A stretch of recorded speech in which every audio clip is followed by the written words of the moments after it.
Hello, everyone. Your host here, Gunner. I wanted to quickly say thank you for the continued support that you guys bring to this channel. If you haven't yet, please go subscribe to the channel as you will get notified for future videos, and it will be a huge plus for myself. I hope you guys enjoy the video. Welcome, everyone, to another video of Views from the Stands. Your host is here, and we're going to be talking about USC Baseball in the opening weekend recap. So, first off, it was an honor to be able to watch, USC baseball games and check out the squad that Coach Andy has. Got a lot of respect for what Andy has done as a coach throughout his career. So, I expect good things in the future, regardless of what we talk about this weekend. So yeah, guys. So USC baseball was invited to the MLB Desert Invitational here in Arizona. Various stadiums and fields were hosting games out here. It was a lot of fun. It was great to catch up on some baseball. So we had 3 games this weekend. Like I mentioned, we faced BYU first, which we'll go over, and then we'll go over the GCU game, Grand Canyon University. So that was a pretty cool game, given that Coach Andy was the coach there for a good amount of years. And also, what was cool was that a former player of his that he recruited and obviously played at GCU throughout the first pitch. So that was kind of cool, in itself. And then the last game was Ohio State, which was yesterday. That was a good game as well. And actually found out that the head coach there was basically a good friend of Coach Andy.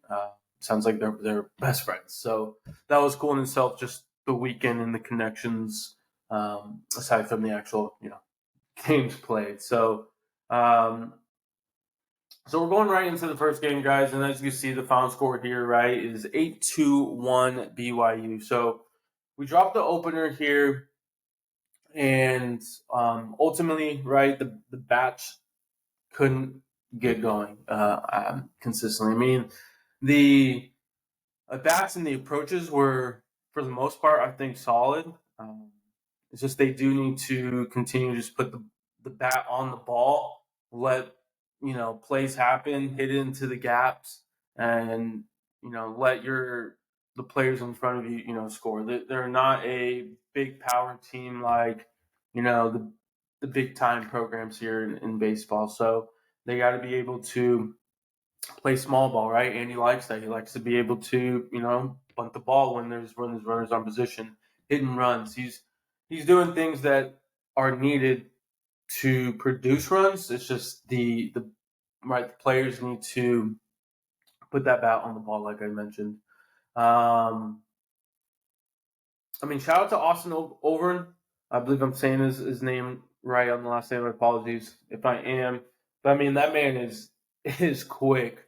He got a triple in this game against BYU. Man, he was flying. The ball was a left center hit, so really far left at the line. So that even just shows you the speed, right? That's a closer throw for the left fielder to third base, obviously. So the dude was flying. So shout out to him. I'm looking forward to the rest of this season and his career potential. Draftee after this year, depending on how he does. We'll talk about more just in his overall weekend. But the last thing I just want to highlight, Caden Aoki, he's got some stuff. I think he was battling there. He didn't have his best stuff, though. I don't think they're on Friday. But he's got some good stuff. The tunnels for all 3 of his pitches, they're very similar, right? The fastball's right here, the changeup boom, and the slider it's got the same planes, basically, is what I'm mentioning. But I'd say, I don't think we would have won this game. You never know, right? The game was 3-0 in like the first 2 or 3 innings. In my opinion, there was a play, runner on first, chopper, very slow. Third baseman gets it. His body is more going towards first base. In my opinion, I would have said, hey, let's go to first. let the runner on second be right. Don't force the double play. Fortunately, he tries to force double play. Bad throw, runner advances the third, and that kind of ensues the 3-run inning that I kind of mentioned. So, I mean, after that, there was a couple bombs, here and there from the relievers. I think they got some studs in the pen. Obviously, they just need to find that good mix and all that. But I mean, they got some flamethrowers in that pen, which is cool. I think one of the guys I liked, maybe just because he's 11, Mason Edwards. I mean, he didn't pitch in this game, but we'll talk about him. I mean, he was doing some nice stuff there. So yeah, I mean, first game, and this will probably be a theme. Is the bats couldn't get going, and and the defense didn't really help. They kind of hurt the pitchers a little bit and consistently kept them out there probably longer than expected, in my opinion. So we go into GCU game 0-1, and guys, we go 0-2 after this game. The final here is 8-1 GCU. Another 2 errors for USC. So pretty much 4 errors in the first 2 games. Again, you can't beat yourself up, especially when the bats aren't going right. You got 7 hits in 2 games, 2 runs in 2 games. You can't have 4 errors. So that's definitely been a theme where the teams are being hesitant, not trusting themselves and beating up on themselves basically. But I gotta say, I gotta give a lot of credit to GCU and what they're doing. I mean, they maybe this is just a theme in college baseball, and I just need to see it more. But man, there's so many dang lefties out here in this game. GCU had probably like 6 or 7 lefties, and then like other games like BYU, GCU, or Ohio State, excuse me, they had some lefties. I'm just like, geez, man, I don't remember this when I was growing up playing baseball and all that. So it's pretty crazy to see the change, if you want to call that. But anyway, I thought Tyler Stromsborg, he pitched the second game for us. I thought he did pretty solid for the most part. I mean, GCU's got a good solid lineup, right? So he's got to pitch, attack the zone. I think that's also been the issue with some of these pitchers or this weekend is the pitchers weren't fully attacking the zone. There's times where they're behind the count, right? Getting in the hitters' counts and letting the hitters, be more comfortable and whatnot, and understand there's probably going to be a fastball coming, right, or whatnot. So, another tough day. It was a great game to watch. It was at the Salt River Fields, which is a great ballpark here in Arizona. So that was cool. But just another tough day on the bats. Aside from really Jacob Callaway, he's the catcher right now, number 40. After this weekend, which we'll talk about State obviously, but batted 455. He had a home run in this game, in the GCU game. So he was the only run. I mean, it was a blast, and he's not a huge guy, right? But he's just putting the bat on the ball, staying inside, and really letting the pitcher let the pitcher provide the power, right?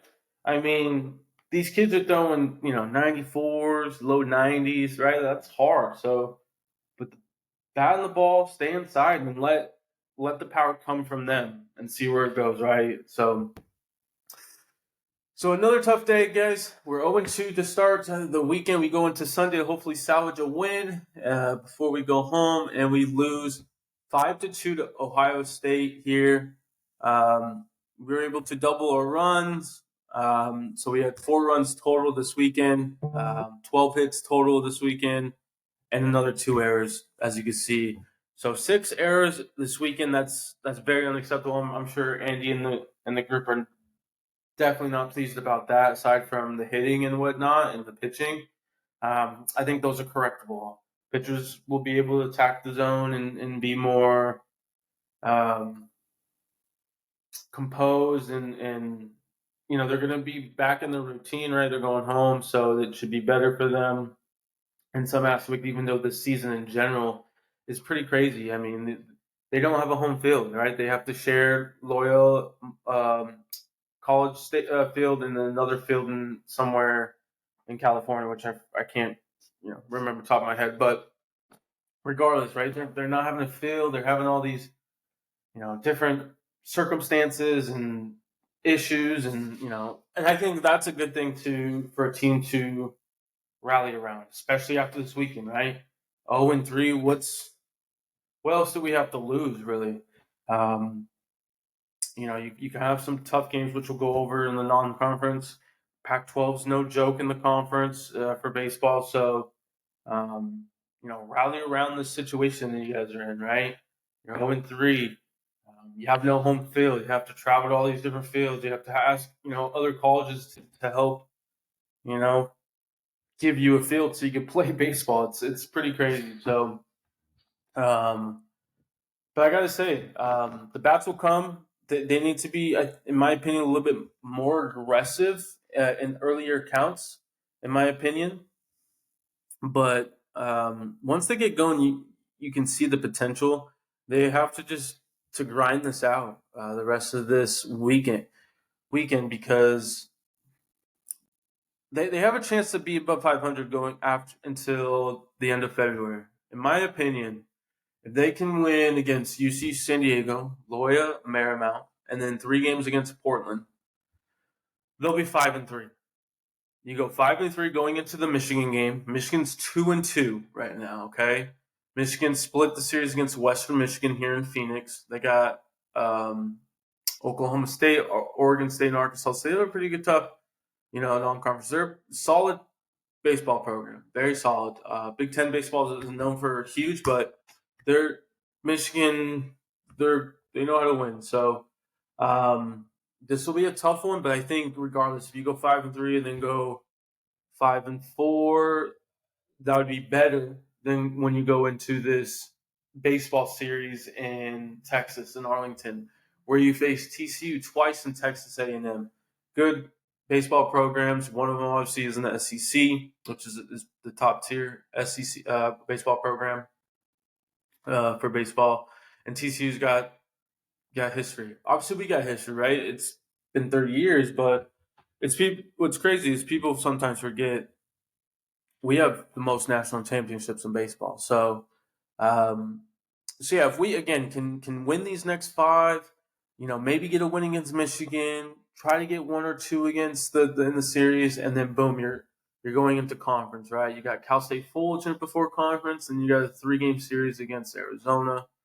Then we got Stanford. We have some non-conference here and there during the week because that's how they schedule, which makes total sense. But I mean, we're playing obviously the top people. Look forward to watching this group again in April when they come here for Arizona State. As I'm checking out the schedule. But yeah, guys, USC baseball starts the season 0-3. I wouldn't be too worried right now. It's still very, very early in the baseball season. Baseball is all about ups and downs, right? They just got to stay even kill, which I'm pretty sure that's what Coach Andy is preaching, and to trust themselves, right? Don't be too hesitant. Trust the process. Trust what you've been doing throughout this, training and fall camp and all that stuff. Just go out and go have fun. I mean, at the end of the day, you're in the situation that you're not in a normal situation. So go have fun, embrace it, and just enjoy the ride, guys. But this will end the video for my recap. So enjoy the rest of your guys' President's Day. But peace.